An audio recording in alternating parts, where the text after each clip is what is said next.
C'est le moment d'accueillir notre combattant, celui qui combat le consensus et les idées reçues. Jean-François Robin nous accompagne, directeur de la recherche de Natixis. Bienvenue Jean-François, ravi de vous retrouver. Bonjour à tous. Ça va? Vous allez faire une entrée fracassante. Oui, fracassé. Mais vous n'êtes pas tombé, bravo. Jean-François, on entend beaucoup alors que la France est en train de suspendre sa réforme des retraites. L'Assemblée nationale doit suspendre la réforme des retraites. On entend beaucoup que face au déficit, on a tout essayé. C'est un discours politique qui se répand. Vous n'êtes pas d'accord, vous dites bullshit. Vous foudroyez cette facilité intellectuelle qui consiste à croire qu'on a tout essayé et qu'on ne peut plus rien faire en l'occurrence.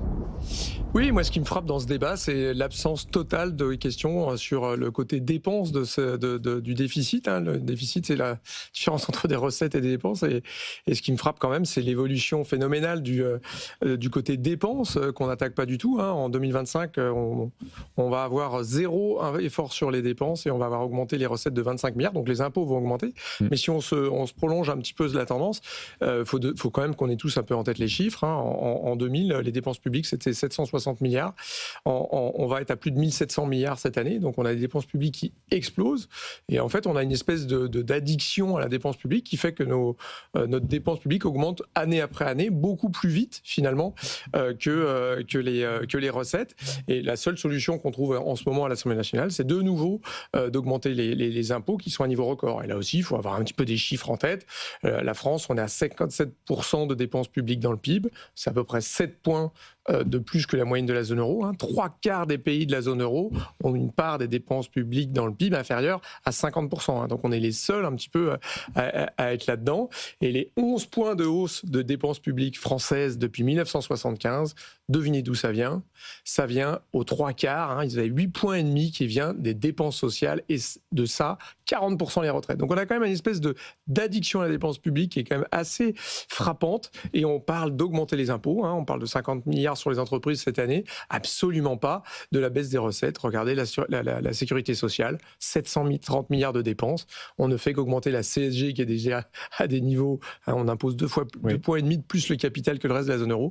On n'a absolument pas parlé du niveau de dépenses. On ne parle que des recettes, qui est un pays qui est recordman des impôts. On comprend du coup comment on en est arrivé là, en fait, quand on entend les débats actuels.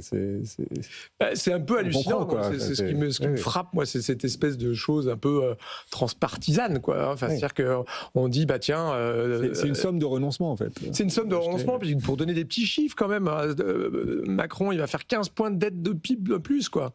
Depuis 2021, en moyenne, la dette sur PIB des pays, elle baisse de 6,5 points. Un pays comme le Portugal, ils ont baissé de près de 30 points leur dette sur PIB. 14 points, un pays comme l'Espagne, c'est monstrueux, quoi. Et nous, Macron va faire 15 points de dette sur PIB. Alors qu'est-ce qu'ils ont fait, ses prédécesseurs?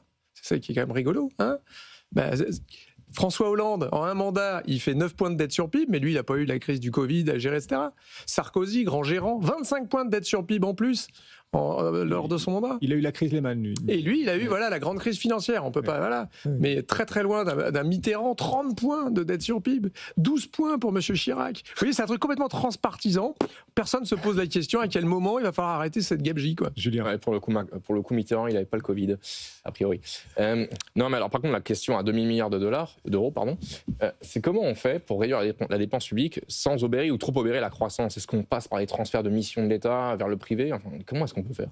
Ce qui est clair, en tout cas, c'est qu'on entend beaucoup que de réduire trop vite la dépense publique réduirait la croissance. Ce qu'on peut raisonner à l'inverse, c'est de se dire, si jamais la dépense publique faisait la croissance, on serait parmi les champions du monde de la croissance.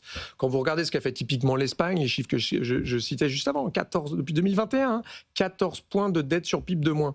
Qu'est-ce qu'ils ont fait les Espagnols depuis? C'est les recordman de la croissance européenne depuis ce moment-là. Donc on ne peut pas lier dépenses publiques et croissance économique. Ça, pour moi, c'est vraiment quelque chose qu'il faut regarder. Évidemment, aujourd'hui, la question, elle est centrée autour des retraites aujourd'hui, mais là aussi, il y a quand même quelque chose d'assez assez rigolo. Est-ce qu'on peut être d'accord sur un certain nombre de chiffres? Aujourd'hui, vous avez un peu moins de 29 millions d'actifs en France. Vous avez 50 millions de personnes depuis 18 ans qui sont pas étudiants. Sur les 50 millions de plus de 18 ans en France, vous avez donc 28 millions d'actifs qui vont payer pour 18 millions de retraités, 2,5 millions de personnes aux minima sociaux et 1,5 million de personnes qui sont au chômage. Donc vous voyez bien qu'en France aujourd'hui, vous avez la moitié des gens qui ne vivent pas de leur travail Et en plus de ça, quand vous rentrez un peu sans compter les mineurs, évidemment. Sans compter les mineurs, évidemment. Bien sûr. Et quand vous regardez les gens, c'est les dernières études très intéressantes qu'on a pu sortir, quand vous regardez les gens qui travaillent, il y a plus de la moitié de leurs revenus qui ne vient pas de leur travail. Donc on est quand même une extrême concentration aujourd'hui des recettes qui sont sur un tout petit nombre de gens, et je ne parle pas des entreprises aujourd'hui, qui sont largement plus imposées que l'ensemble de la moyenne européenne. Donc il y a quand même un vrai moment de se poser la question, là à aucun moment on a parlé de compétitivité prix, à aucun moment on a commencé à se poser la question, pourquoi tiens les data centers, aujourd'hui on est très très bien positionné en France, on a 322 data centers, beaucoup plus que l'Espagne. Pourquoi aujourd'hui les annonces qui sont faites, c'est d'aller faire des data centers au Portugal, en Espagne? Pourquoi? Question de compétitivité. Énergie renouvelable, je réponds moi. Ouais, prix de l'électricité, prix de l'électricité, et c'est ce qu'a dit Nvidia, hein, la Chine va gagner la guerre de la data center grâce à ces prix d'électricité moins chers, mais aussi du coût du travail. Aujourd'hui, quelqu'un qui a un salaire médian en France, hein, il va toucher autour de 2300 €. Si vous mettez après toutes les cotisations qu'il a, avant que toutes les cotisations qu'il a, il a 3800 €. Vous voyez la différence quand même, elle est hallucinante. Hein. Ce qu'on appelle le coin social en France est monstrueux. C'est-à-dire que vous avez quand même le travail qui est plus imposé que partout en Europe, le capital qui est imposé plus que partout en Europe, les revenus qui sont investis partout en Europe, etc. Donc on a quand même un vrai problème de compétitivité prix, électricité certes, mais coût du travail aussi. Bon, mais alors, du coup, qui paye? Qui fait l'effort?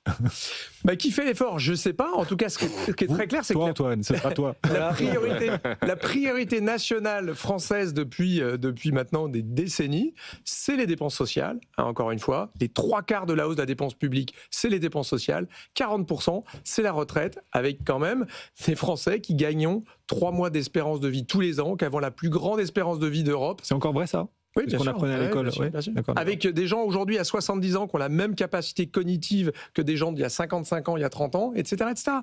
Ce débat de réduire l'âge de la retraite, je vous rappelle qu'en Europe, le gros des débats, c'est est-ce qu'on passe de 67 à 70 ans? On est les seuls au monde à se demander s'il faut être à 62 ans. Hein. Vous restez avec nous, Jean-François, ça vous dit? Avec plaisir.